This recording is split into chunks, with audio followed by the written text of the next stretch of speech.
Hello and welcome back to Let's Speedrun The Legend of Zelda Link's Awakening DX No Save and Quit No Wrong Warp No Out of Bounds. I am your host, Zorlax7, and in this episode we'll be finishing the speedrun. So let's get to it. Grab the instrument, speed up the game because I can, dash to the right here, then you want to do another one of those dash and jump while you're at near the end of the screen transition so you can jump in the water. Jump twice, push this block. While you're pushing that block, I did it wrong. While you're a couple frames after you start pushing the block, or after you touch the block, hold dash, so it looks like this. Then you can do a dash jump over the pit.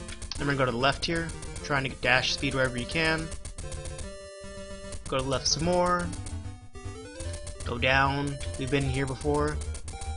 Get a wall clip in this tree line so you can dodge that enemy. Then you want a bracelet here. Whoops, nice bonk. That's okay. We're gonna go up here. Just make your way through this text. So you're gonna want to do a bomb glitch at the top of this screen here. So what a lot of people do is they'll dash, like they'll be dashing up all the stairs. They'll jump to the screen transition and get their bombs out. Oh, I messed it up. I guess I wasn't at the screen transition. Yeah, so that's the screen transition. And then you would do the bomb glitch like that. That's how most people do it. I prefer to like line up as close as I can to the screen transition and bonk, and then do the bomb glitch. Doing it that way saves an equip, saves a menu, which saves 2 seconds, but it's kind of slow, so maybe saves like 1 second.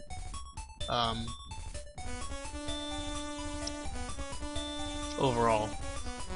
So we did the bomb glitch. Remember how to do bomb glitches? You have to be laying a bomb, screen transitioning, and moving up all in the same frame, and you can do that with buffering. And I'm just going to skip through all this music because it doesn't matter. Alright, now we're going to make our way into the egg. We're not going to cancel this text. We're just going to go. And the pathway in the egg is the same no matter what, unless you read the book in the library, which you have to do the trading side quest for. But for speedruns, it's always going to be the same. It's going to be left, left, up, right, right, up, left, up. So, just trying to optimize your movement wherever possible. There's a fun little glitch in here, I guess. You can lay your bomb. Oh wait, it exploded off screen, but you saw the end of the explosion. And we're there. So a lot of people write the directional path down in their splits if you have trouble remembering it. But we make our way down here, and we're just gonna mash bombs. Oh, I didn't actually get the text skip. If you mash bombs, you often skip this text. I want to demonstrate that. I usually, more often than not, that I get it. Missed it twice now. It looks like that. So once Link lands, you want your sword out. I cannot save state there with this, so I'm gonna overwrite this one. So let's get your sword out, and you're gonna want to stand. I'm 1 pixel too high, but you want to line Link's feet up where you can like the top of his feet is right above this blue pixel right here. It's kind of hard to see.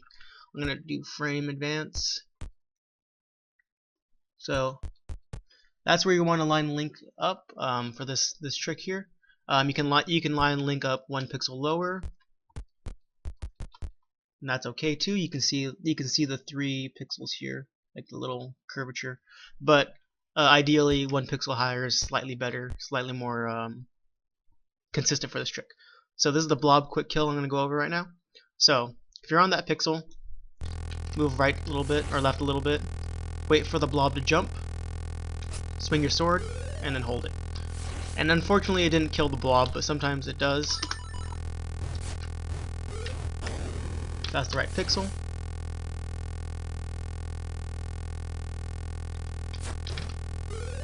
Sometimes it helps if you kind of move horizontally, and that killed the blob. All you need to do is have your sword out, and then you'll do some damage to the blob. Sometimes, as we saw before, it doesn't always work. You don't always kill the blob. So if you do, I'm just going to see if we can... Yeah, See, that time it didn't kill the blob, and I also kind of left the pixel anyways.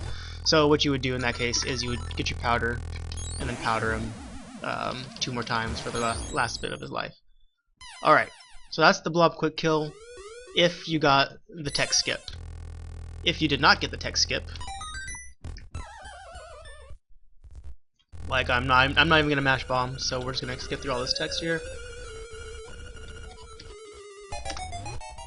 Again, you want sword, and you want to stand right here. It's actually, this is the exact pixel you want to stand on. You can see like there's one light blue pixel right here under Link's foot. You can also stand 1 pixel higher than that. That pixel is not recommended as much. We call the higher pixel the Zorlax pixel. This one's called the Flynn pixel. And then you would just wait for the blob to jump. You can hold your sword out the entire time, and then you kind of just do the same thing. This one's less consistent than the other method. So I want to do the method with the blob with the music not playing. If you do the text skip, the music won't play for this final boss. That's the right pixel. Your horizontal position doesn't matter as much. It's just your vertical. Alright. Then we have Agahnim. He has 2 attacks. One are these reflectable magical beams. And you just stand right next to him and release your sword spin when he does it. The first 2 are always reflectable, and you need to hit him 4 times total. So at this point, there's a 50-50 chance he'll shoot a reflectable beam like that, and there's a 50-50 chance he'll shoot what we call a blue ball. And if he shoots a blue ball, it wastes 8 seconds. Looks like that. There's not much you can do. You can't really predict it. At this point, we cannot manipulate it, but this is how this part of the fight goes. So we got 2. Anything less than 2 is below average.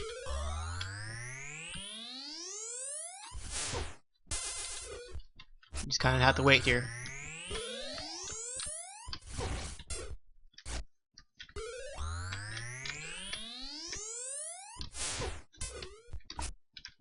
This fight's kind of boring without boss music. Alright, so we killed him. So we're gonna stand right here. I like to face up, and I'm gonna pause the game right here. I like to line Link's right foot up with this part of the whale picture. I'll demonstrate the quick kill here for Moldorm. No, I won't, evidently. I'm known for failing it. Wow, I failed it twice now. Only in tutorials do I fail things. And it looks like this. And you do that for 16 times and you kill that phase. So the way that one works is you want to stand anywhere where you can hit them, really. Some people stand right here, some people stand right here. Some people stand up here. Doesn't really matter where you stand all that much. Some people say other places are more consistent. Hold your sword out. And then when you see the boss kind of forming this circle, that's when you release your sword, and then you start repeatedly hitting your sword button. Not mashing it, but kind of hitting it in a fast, repetitive motion. If you kind of lose rhythm, you often drop the kill, and that's how I used to drop the kill a lot. That's all there is to it. So you wait till you hold your sword out, wait for the boss to make this circle shape, and then you release, and then kind of repeatedly, just quickly hit the sword button in a rhythmic motion. So, yeah. See, I kind of fell out of rhythm and I was mashing too fast. Whoops. But not too fast and not too slow. And there's no signal that tells you that you killed him. So you kind of just count 16 times, or you kind of just mash till you feel good, and then that'll kill the boss. I saved over it, but the boss is basically Moldorm, and if you fail the quick kill, you just get your feather and your sword out, and you kind of do the same thing as you did in your Moldorm fight. You jump over the head and swing your sword at his tail. Yeah, he has 16 health, so there you go. Yeah, I'm gonna leave that boss at that. Oh, actually, there is one more strat I want to go over for that boss, so I have to fight over. I'm sorry again. I'm gonna use auto fire for that. My phone's going off. That's the pixel. Sorry about this, everyone.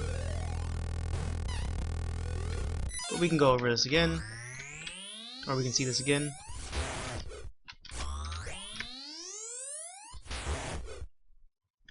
Oops.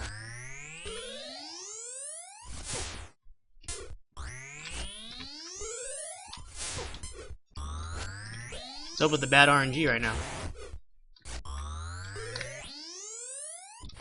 Alright, so some people have recommended doing this infinite boots dash right here or so. Shovel. So you do that again by... Oh, my sword's not out. Either way. You could do that, and then for a couple seconds and you'll kill him. Yeah, that's what I wanted to demonstrate. So some people recommend doing that. It's slightly slower by like maybe 2 seconds or so.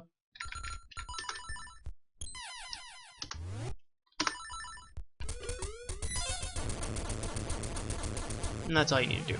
Alright, so in this phase, you're just gonna dash into Agahnim a couple times. I don't know how many it is, 16 probably. Like that. Right here, remember, see there's this last form, so you just want to charge your sword and then release it as soon as he starts moving. People always forget that form. Then we have the Dethyl fight. So in order to do the Dethyl fight, we need to have bow and feather. I like to stand right. Oops, I paused the game. I like to stand right around here, where. Hold on.